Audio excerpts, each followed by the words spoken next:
Jean-Baptiste Joseph Delambre est né en 1749 à Amiens, dans une France encore hésitante entre le règne des superstitions anciennes et l'élan rationaliste qui allait transformer la société. Ce jeune homme, passionné de mathématiques et de sciences, entre très tôt dans les cercles intellectuels parisiens. Il n'a pas reçu une formation aristocratique, ni même scientifique dans sa jeunesse, mais c'est son obstination, son érudition et sa fidélité aux idées des Lumières qui le font remarquer. Il devient l'un des plus brillants représentants de l'astronomie française du XVIIIe siècle. Delambre entre à l'Académie des sciences en 1786, après avoir conquis ses pairs par ses calculs d'éphémérides et ses travaux rigoureux sur les mouvements célestes. Il devient ensuite directeur de l'Observatoire de Paris, puis secrétaire perpétuel de l'Académie des sciences. Il participe activement à la mission de mesure du méridien terrestre, projet fondamental pour établir le système métrique. Cette entreprise symbolise tout ce que Delambre défend. Une science au service de l'universalité, mesurable, démontrable et rationnelle. C'est dans cette perspective qu'il s'oppose avec virulence à l'astrologie. Pour lui, il n'y avait aucune équivoque. L'astronomie, science exacte, calculait les mouvements des astres.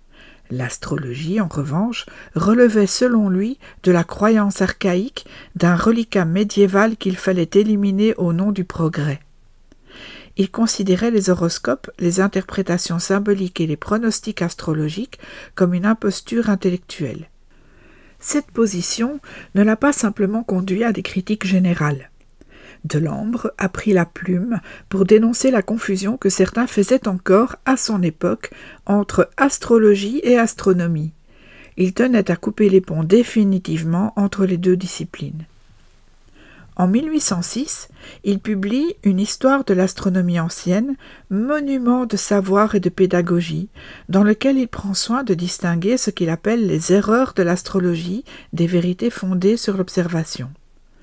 Ce traité, suivi de plusieurs volumes complémentaires, témoigne de sa volonté de reconstituer toute la tradition astronomique depuis les Babyloniens, tout en refusant de valider l'aspect divinatoire des savoirs anciens. Sa vision historique n'était pas méprisante, mais elle était sélective. Il reconnaissait les progrès des anciens, tout en condamnant ce qu'il considérait comme des dérives mystiques. Delambre n'a pas mené de croisade solitaire.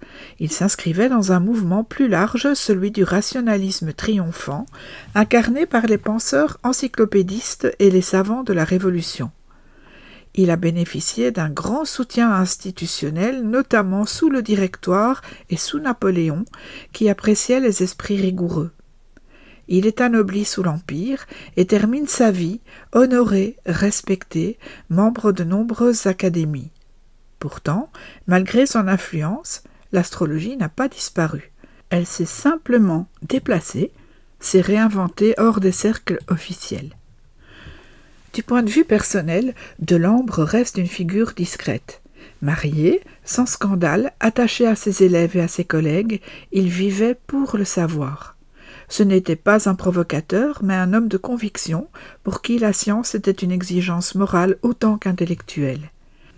Il est mort en 1822, laissant derrière lui une œuvre immense et un message clair. Le ciel peut être étudié sans être interprété comme un oracle. Aujourd'hui encore, son nom évoque cette époque où l'astronomie voulait se débarrasser de toutes les confusions et où la science prétendait couper net avec tout ce qui ne relevait pas de la démonstration. Mais la passion pour les astres, elle, ne s'est jamais laissée enfermer dans les équations. À bientôt pour un prochain épisode.